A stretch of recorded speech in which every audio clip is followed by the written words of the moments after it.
കഴിഞ്ഞ ദിവസം LANA literary association of North America ഡാലസിൽ ഒരു സാഹിത്യോത്സവത്തിന് വേണ്ടി പോയപ്പം ഒരു 6 മിനിറ്റ് ഒരു വിഷയത്തെക്കുറിച്ച് സംസാരിച്ചു.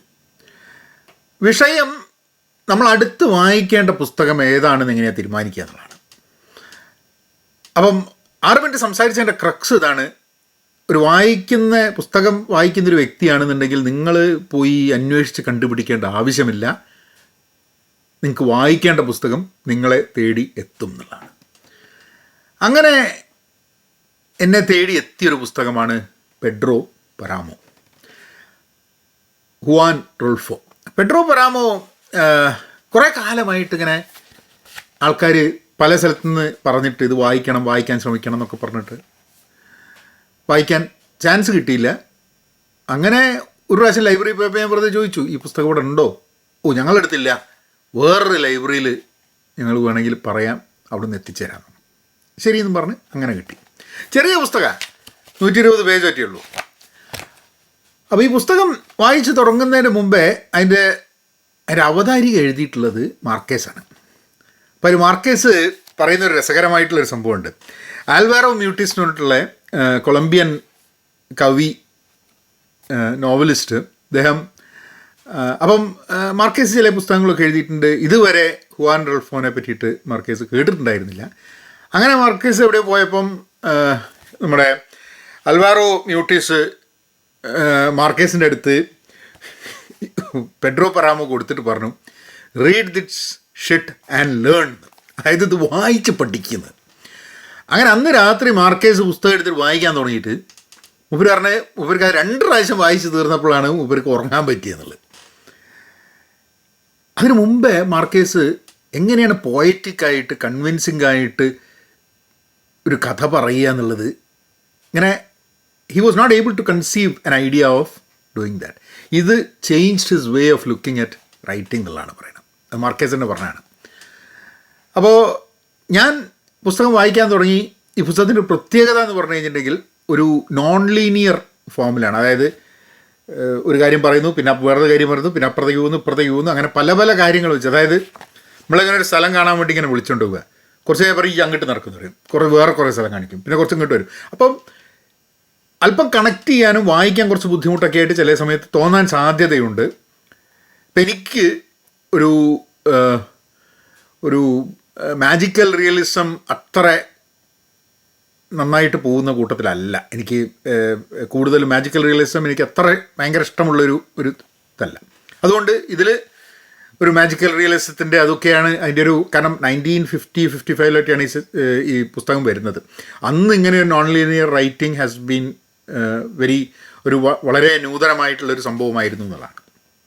എനിവേ, ഇതിനൊരു കഥ എന്ന് പറഞ്ഞു കഴിഞ്ഞാൽ നിങ്ങൾ വായിച്ചിട്ടില്ലെങ്കിൽ അതിൻ്റെ ഒരു just to give you a crux of what the story is about.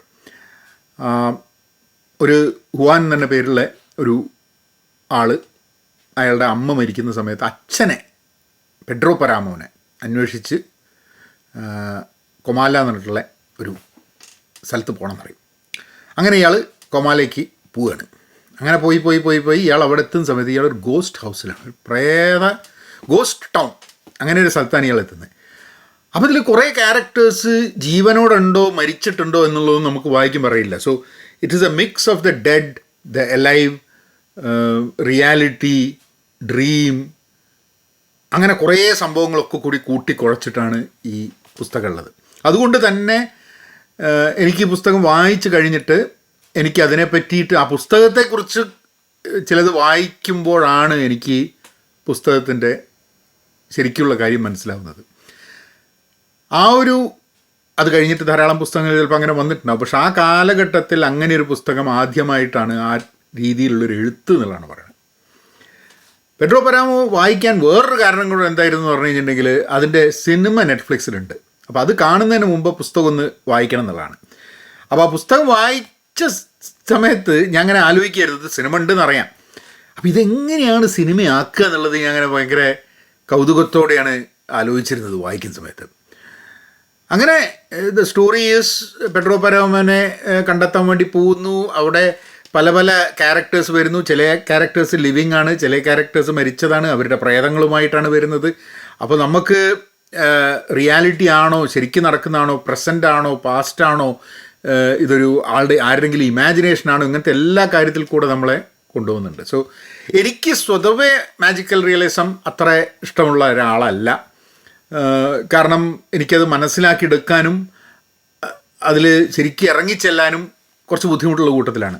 അപ്പം ശരിക്കും പറഞ്ഞാൽ എന്നെ സംബന്ധിച്ചിടത്തോളം പെഡ്രോ പരാമോ വായിക്കുന്ന സമയത്ത് പക്ഷേ ഇത് തീർക്കണം എന്നുള്ള ഉറപ്പുണ്ടായിരുന്നു. അങ്ങനെ 125 പേജേ ഉള്ളൂ. അപ്പോൾ എങ്ങനെയെങ്കിലുമൊക്കെ വായിച്ചങ്ങ് തീർക്കാം എന്നുള്ളതിൽ വായിച്ച് തീർത്താണ്. പക്ഷെ എപ്പോഴും മാജിക്കൽ റിയലിസം പുസ്തകങ്ങൾ ഞാൻ വായിച്ചു കഴിഞ്ഞിട്ടുണ്ടെങ്കിൽ ആ പുസ്തകങ്ങളൊക്കെ വായിക്കാൻ കുറച്ചൊരു ബുദ്ധിമുട്ട് എനിക്ക് തോന്നിയിട്ടുണ്ടെങ്കിലും വായിച്ച് കഴിഞ്ഞിട്ടുണ്ടെങ്കിൽ ഇതൊന്ന് നമ്മൾ ഉള്ളിൽ കിടന്നൊന്ന് ഗ്രോ ചെയ്യാനുണ്ട്. അപ്പോഴാണ് ഞാൻ ഇതിൻ്റെ ഉള്ളിലുള്ള കുറേ ക്യാരക്ടേഴ്സ്, അവരുടെ ഉള്ളിൽ കൂടി ഒരു നഗരത്തിൻ്റെ അല്ലെങ്കിൽ ഒരു ജീവിത സമ്പ്രദായത്തിൻ്റെ ഡീക്കേ, പവറിൻ്റെ പ്രശ്നങ്ങൾ, അതൊക്കെ ഇതിൽ സ്വതവേ കഥ പറയുന്ന രീതിയിലല്ലാണ്ട് ഒരു നോൺ ലീനിയർ ആയിട്ടുള്ളൊരു കോർത്തിണക്കി പറയുന്നൊരു സംഭവമുണ്ട്. അപ്പോൾ നിങ്ങൾ വായിക്കുകയാണെങ്കിൽ തീർച്ചയായിട്ടും it's not a big book. Magical realism ഇഷ്ടമല്ലെങ്കിലും നിങ്ങൾക്ക് അതിനെ പറ്റിയിട്ടുള്ളൊരു മാസ്റ്റർ പീസാണ്. കാരണം മാജിക്കൽ റിയലിസത്തിൻ്റെ വാതിലുകൾ തുറന്ന് കൊടുത്ത പുസ്തകമാണ് എന്നും ചിലർ പറയും. സോ തീർച്ചയായിട്ടും കൊമാലയിലേക്ക് ഹുവാൻ്റെ കൂടെ പെഡ്രോ പരാമോനെ തിരഞ്ഞ് നിങ്ങൾക്കും വേണമെങ്കിൽ പോവാം. അതായത് അദ്ദേഹത്തിനെ പറ്റിയിട്ട് പറഞ്ഞ ഒരു കാര്യം ഞാൻ പറയാം. Among contemporary writers in Mexico today, Juan Rulfo is expected to rank among the immortals. ഇതാണ് പുസ്തകം, പെഡ്രോ പരാമോ.